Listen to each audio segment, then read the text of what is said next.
everyone. Happy 2026. This is our first policy and regulation show of the year. I'm Jen Sanesi, here with my co-host, Renato Mariotti. Renato, nice to see you. Great to see you. It's been a fantastic start to the year. We have so much to talk about yet again. Yet again, we have so much to talk about. There is no time for taking any kind of break when you cover this industry. But Renato, I got to ask you, we're kicking off 2026 here, a lot to talk about, market structure being the biggest kind of thing hanging over everyone in this industry. But curious what you are looking forward to. What are you watching? What do you hope to get out of the chats today? Sure, I'm really interested in, hearing the perspectives on market structure. I mean, that is truly going to be pivotal for our industry. And I think a related question is what's going to happen with yield on Genius on stablecoins. I mean, that is, there's definitely a push from the banking industry. That is a significant fight now.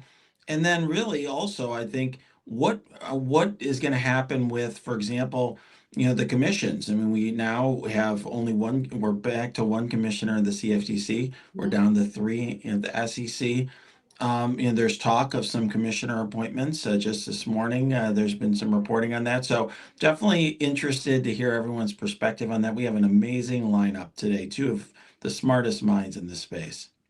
You mentioned the two commissions, the CFTC and the SEC, don't have any Democratic appointees right now. That has been a huge talking point for the industry. That has been one of the discussion points when we're looking at market structure, one of the negotiating points as we head into midterm elections. Something else we're going to talk about on the show today is prediction markets. And that has really kind of stood out as a major theme, kind of overshadowing a lot of the themes that dominated 2025. I know you are watching prediction markets very closely, Renato. We talk about it all the time on this show, but just talk to us a little bit. If you were to get your crystal ball out, I know lawyers hate getting the crystal ball out, but if you were to get that out, how do you think prediction markets are going to unfold as we head into the new year? Well, we're seeing a lot of new entrants into the prediction market space. When you and I really were launching the show a couple of years ago, they were just in their nation, kind of a nascent stage. But now we're seeing more entrants. Of course, we're going to be speaking to somebody from one of those entrants today. But also, we're going to see a lot of litigation, and there's already a case in the Ninth Circuit. There's a case in the Third Circuit, Fourth Circuit. So we're going to, and that when I say circuits, I'm meaning courts of appeal in the United States federal court. So we're going to see a battle that's going to occur, potentially what's called a circuit split, where some of those courts of appeal may not completely agree with one another. They could be resolved by the Supreme Court. There could be more legislation in Congress. There's talk of that as well. So I do think a lot of discussion, and of course, an effort by states to regulate, and there's been some litigation over that as well. Well, as I like to say, as we get more clarity, we get more confusion. I want to just talk to our audience for a second before we bring in our first guest. We are, of course, live across all of CoinDesk's social. So if you would like to engage with us, ask any questions to any of the guests that we're going to have on the show, you can put those right below the video. We'll be monitoring them during the show. That is at least my New Year's resolution. I don't know if it's yours, Renato, to make sure we keep on top of our audience questions and commentary. And let's get right into it. Let's bring in our first guest, Chief Operating and Legal Officer at Gito Labs and friend of the show, Rebecca Reddig. My favorite title is friend of the show. Right? Yeah, that's great. Rebecca, you are actually sitting in DC right now. Renato and I were just talking about market structure. We, of course, know that you are following it very closely as it pertains to your position at Gito Labs. Talk to us about what you're watching with market structure, and maybe unpack for our audience, help us level set here, why it's so important for builders, for people who participate in this ecosystem, to really be paying attention to what's going on. Yeah, really appreciate that. Thanks. I was actually on the Hill all day yesterday. I'm going back after this. So this is a very timely conversation from a number of perspectives, but what's actually happening with market structure right now is it's over on the Senate banking side. The Senate Democrats and the Senate Republicans, and a very small group of them, are talking to each other to really negotiate key points on this. The points remain things like DeFi, self-custody, token classification. I mean, it spans the gamut. Of course, ethics is another issue that's really important to the Democrats. There was a document leaked earlier this week about some of the ongoing negotiating points. There have been points of agreement, and there are still points that they're trying to get to come to ground on. And they really have a short period of time to do that because there's been some conflicting reports. But I think either Sunday night, Monday morning, we will have a discussion draft, and the draft that's probably going to go to markup next Thursday, so a week from today. This is really important for builders. And look, we have great big institutions who do know how to operate in certain spaces, both from a regulatory perspective, and there's just a lot of precedent for like exchanges and how those operate.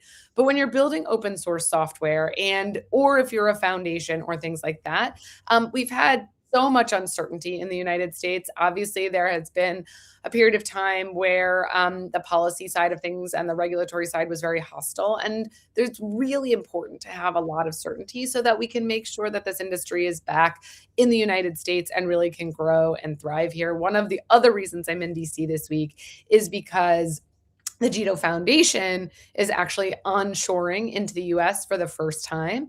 And we believe at least some of the steps that have been taken to date indicate that it's a good idea to come home and to really build here in the United States. But we do need things like market structure and strong regulation from the agencies, the SEC and the CFTC, as you guys were talking about at the top, to be able to have certainty around operating here. Rebecca, there's been a lot of talk that if market structure doesn't happen in the next couple months, it's not going to happen potentially at all, which obviously could have a major impact in this industry. And obviously, of the things that you mentioned a moment ago, the items you mentioned, the one that I think could cause more disagreement between the parties than any is ethics.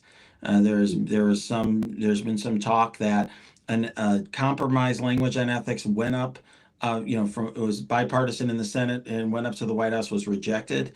And that, might kill market structure entirely. What are you hearing right now? What's the best forecast regarding whether or not a compromise can be reached on ethics that will permit this bill to eventually find its way back to the White House for a signature? I thought you were going to actually say something different. I would be surprised if ethics alone is what holds up the bill, honestly. As Jen sort of prefaced, I'm very focused on builders and on DeFi and self-custody and those kinds of more technical and developer-focused aspects of this. So I haven't been as focused on the ethics point. But I don't think that alone is what's going to hold the bill up. We have other ethics rules. We have other ethics laws. And so we have precedent for what to do. And I think that the administration / the White House is so focused on getting this bill done. You can see it through David Sacks's social media and Patrick Witt's social media. And there is a real focus from the White House on the administration on getting this done. So I don't think ethics is going to be the thing that holds this bill up. Before taking this wonderful job at CoinDesk, I worked in industry. I worked with builders and worked for companies that were setting up foundations offshore and went through that process with a few teams. And it was quite the process. Rebecca, talk to us, just for our audience who's watching, who has not had to go through that process, what it means for a firm like Jito to have set up offshore and now have made the decision to come and set up in the US. Yeah, great point, Jen. And you know this firsthand, and a lot of the people who are watching today probably know this firsthand too. But setting up offshore is very inefficient from both a cost and time and operational perspective. During the last administration, almost everybody set up their foundations offshore, maybe with the exception of one or two. And the foundations have to have service providers, they have to have directors, and all of this needs to be offshore in order to protect the foundation.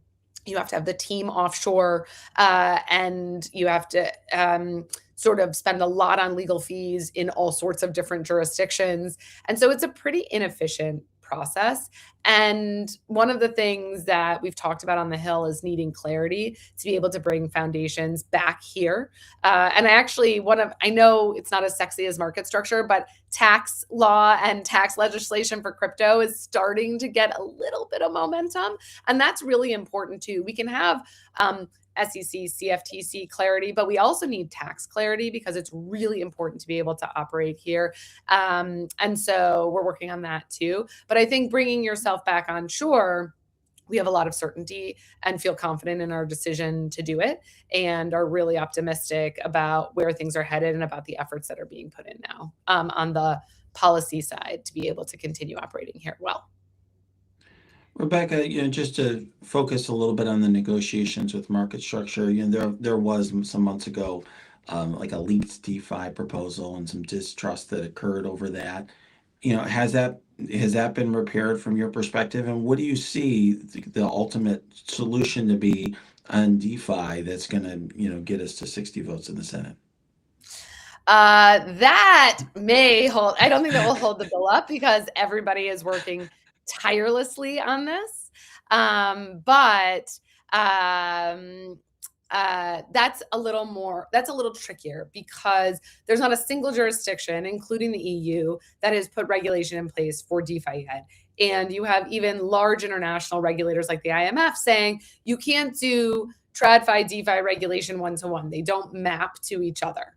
And so that is, it's a lot more challenging, but you have really great minds in the space from VCs, from places like the DeFi Education Fund, from builders, from people who've just been around in the space who are really working to come up with great policy solutions that are meant to address some of the concerns that have been raised throughout the process, especially on the illicit finance side. But protecting builders is a core key question that has to be addressed in order to be able to move forward. Why not wait until clarity was passed to make the decision to come back onshore? Because operating a nonprofit organization is something that happens in the United States all of the time. You have plenty of C3s and C4s that operate and support open source software. The Linux Foundation is here and has been operating safely for a very long time. And these foundations do the same type of thing. We are obviously being very methodical and thoughtful around all of this, but we also think it's really important to support building here. And so, this is very different than just issuing a token and saying we're just moving forward and stuff like that. Like a lot of those things have already been done with respect to the Jito Foundation. And so operating day to day in the United States as a foundation that supports open source software is something that is uniquely American as well. There's been a lot of talk over the last 48 hours about stablecoin yield and efforts to sort of undo that as part of this market structure legislation. What are you hearing about that, and what are your thoughts on that topic? Yeah, I will say, so we've been on the Hill with both the Jito Lab CEO, Lucas Bruder, and the Jito Foundation president, Brian Smith. And notwithstanding the fact that we're talking about onshoring and tax and building, yield has definitely come up in a lot of the meetings, even though that is a topic that is well outside, our zone of focus. And I am actually hopeful that there will be productive discussions around yield. I think that there is a compromise position being put in place. And I'm confident that, again, that may not hold things up. I think DeFi is trickier, honestly, just to go back to what we were talking about before. And it's very hard to understand it. And a lot of what I've said on the Hill, even in the last 2 to 3 months, is it sounds like it's from the future, but it actually exists today. And so we have to sort of future-proof anything we put around this. So I think there is a lot of interest in doing studies on DeFi and things like that before moving forward too forcefully on this question. Do you think DeFi gets left out of market structure? Is there a poly market on that? I mean, we can set one up just to bring your prediction market theme back into everything. Honestly, I don't know. I don't know. There are a lot of different compromise positions being put into place. In MiCA, which is the EU corollary to market structure regulation, there's this one little provision that says, a platform that's fully decentralized doesn't fall within the scope of MiCA. And it's like 2 or 3 sentences in the preamble, a bunch of recitals, and that's about it. And member states are trying to figure out what to do. But people are, I mean, we are still in the hot seat, and we are waiting for a draft in the next few days. So people have flown in to work on this and are working tirelessly. And Rebecca, before we let you go, I know this is a big question to end the segment on. I know you're very focused on tax law. You've brought it up when you've been on the show in previous times, and Renato and I don't often focus on what's going on when it comes to tax regulation here in the United States. If you were to give us one main point or sum it up for our audience, what kind of progress is being made when it comes to tax, and again, why is it important to be following that? Great question. We're at the 1 yard line on tax. And so we have a long way to go, but it's really important because there are people who are still seeking to do activities offshore, like staking, airdrops, and the like, because there is no tax clarity. So if you really want to bring the full breadth of activities for crypto into the US, you really need to get that tax clarity too. So even if you have some of the regulatory clarity, to operate a business and to engage in activities onshore requires the tax clarity. But I'm not surprised to hear you guys don't talk about it a lot, because in the theme of things like policy is the sexiest law, and then tax is like probably further down. So in terms of like sexy topics, so hopefully I've at least made it fun. Yeah, taxes are scary for me. I'm not going to lie. It's probably why it doesn't make its way onto the program. Yeah, let's just come up with a new, you know how crypto comes up with new words all the time. We should just come up with a new word for crypto tax so it's not scary. I would really love that. Rebecca, thank you so much for joining us. It's always a pleasure having you on, and good luck with the rest of your ventures over in DC. Thanks so much. Appreciate the time. Thanks for having me. Thank you. That was Jito Labs Chief Operating and Legal Officer, Rebecca Rettig. All right, let's bring our next guest in. We are joined by Coinbase Chief Legal Officer, Paul Graywell, and we are talking all things prediction markets. Hey, Paul. Hey, Jen. Hey, Renato. How are you? We're doing well. I'm doing well. Yeah. Thanks very much for joining us. How's your new year going? Renato and I were saying, we really kicked off 2026 with a bang. Yeah, I definitely felt like I started the new year ready, refreshed, and recharged. And that lasted about, 10 minutes, because we are running at a full sprint right now. We really are. Market structure has dominated almost every reg and policy conversation I've had this year. It, of course, has dominated what we've talked about on the show so far. Talk to us about how you're looking at market structure. Do you think it's going to pass in the next 3 months, and how's that impacting how you're looking at Coinbase's 2026? Count me as an optimist. I think we are going to see legislation pass. I know that there are a number of outstanding issues that remain, and the last push is in many ways always the hardest push when it comes to getting law passed by the Congress that's ready for the president's signature. But I think we're going to get it done. I think at the very top of the list of outstanding hard issues remains rewards. And it's clear there is a concerted effort on the part of the banking industry to not only relitigate an issue that was resolved when the Genius Act was passed in the middle of last year, but to really fundamentally entrench a competitive advantage for the industry when it comes to paying the economic benefits to holders and users of tokens in ways that we think are entirely counterproductive. We're confident we're going to be able to work through that. I think that it's clear senators and congressional leaders more generally on both sides of the aisle are focused on making sure that consumers win and that a competition remains robust in this space. But there is work that remains to be done. We think we're going to get there. It's just going to take a bit more time.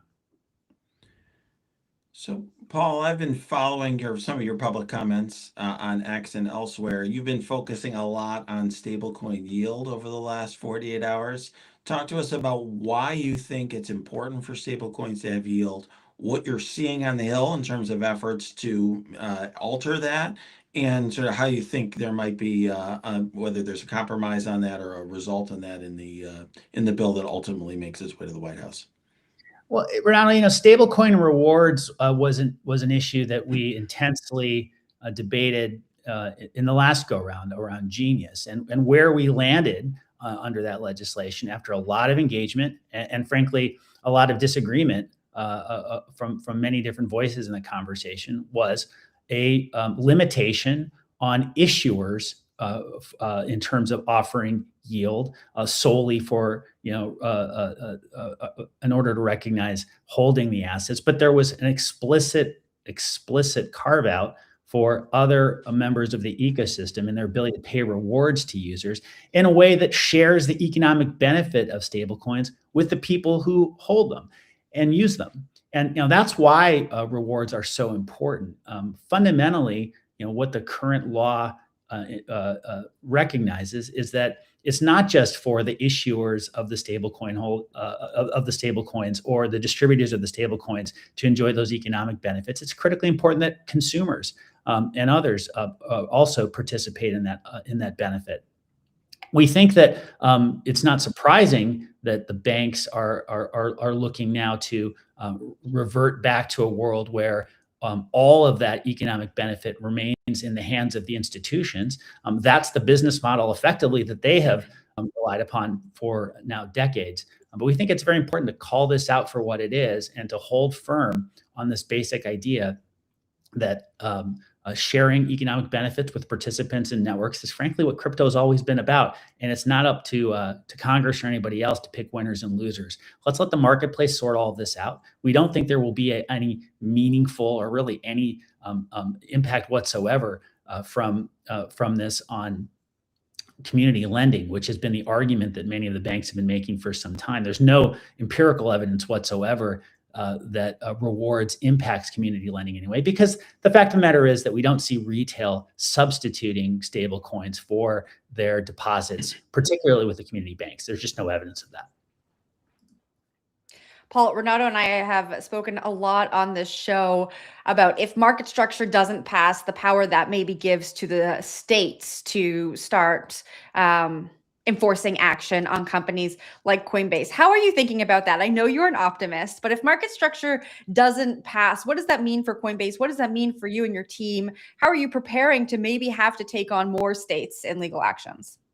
Well, we are certainly no stranger to enforcement actions by the states. It's unfortunate, for example, that even after the SEC withdrew its enforcement case against Coinbase last year, one state, Oregon, has chosen to pursue effectively the same Gary Gensler-inspired litany of complaints and attacks against crypto on its own.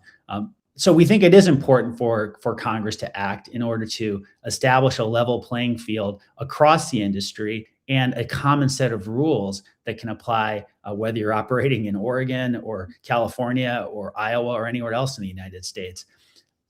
States are going to continue to play an important role even under a market structure framework because, of course, states retain their ability to regulate, for example, money transmission licenses and the like. But we do think that a clear articulation of what is subject to federal oversight, what is subject to state oversight is critically important. And we're confident we're going to get there. It's just, in the last few days before any legislation passes, the going really does get tough. And that's what we're seeing right now. So, Paul, Coinbase made a recent acquisition of an entity that's registered for DCO. Can you talk to us a little bit about Coinbase's strategy, particularly in the prediction market space? Well, we were very excited to share our acquisition of the clearing company just a short while ago, and earlier, just a few weeks earlier, we announced in December that we were going to be offering prediction markets to our customers. We think this is an important part of the Everything Exchange and the system update that we've been committed to at Coinbase now for some time. It is very clear that not just our customers, but consumers and others more generally want to have the ability to invest in these particular types of event contracts through prediction markets and leverage their own expertise and own insights in ways that they frankly have never been able to in order to secure their own financial future. It's exciting to us that these particular types of swaps are now available, and the technology is there to allow consumers to do that. And so that's why we are committed to providing that access for our customers as part of our product offering. But I think more generally, you're seeing across the market, lots of industry participants engaged with this and begin to offer these products and services for the simple reason that they are a more efficient, effective way for consumers to, as I said, leverage their own insights and intelligence about events of all types and benefit from that in ways that are quite powerful. I got to ask how you're preparing your team again, with prediction markets. There, I can only imagine, is going to be some scrutiny around the 2026 midterms, going to be a lot of questions about who's using these platforms, how they're using them, what kind of information they have based on all kinds of different contracts. How are you preparing to handle that? Well, we're very excited about that opportunity, and we do think that interest is only going to continue to grow, particularly as these become more readily available to people, and frankly, consumers develop a comfort and a confidence in using these products and services. Political event contracts certainly attracted a lot of attention. We saw that even in the last presidential election. I think we're going to see that a lot more with the midterms coming up, and we're certainly excited about being able to offer opportunities for our customers to leverage their insight and intelligence in that way, just as they have with all sorts of other event contracts.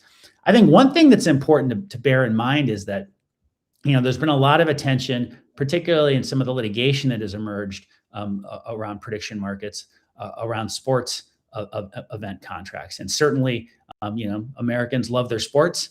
Just as people all over the world do. And so it's not surprising to see that particular vertical, generate an outsized amount of attention. But, the thing that we are most excited about at Coinbase with respect to prediction markets is their ability to allow consumers to participate in these types of events of all types and all stripes that go far beyond just sports or politics. And we think in the end, you're going to see prediction markets become just a very natural extension for all sorts of different questions that emerge in ways that really provide signal to the market about what popular sentiment ultimately means and lies and where it lies. And I think that's going to be as important a lasting impact and legacy of prediction markets as anything else. You talked a moment ago, Paul, about Coinbase's efforts to create an everything exchange. Obviously, part of that has been Coinbase derivatives and your work with perpetuals and 24/7. But I think a bigger part of that is the acquisition of Deribit, very significant acquisition. Help us understand how options and derivatives are going to play a role in trading of crypto in the years to come. Yeah, we're thrilled with not only the announcement that we were joining forces with Deribit, but frankly, with the progress we've made to date in the integration. It's an incredibly talented team. They built world-class products and services, and I think their position in the market reflects that.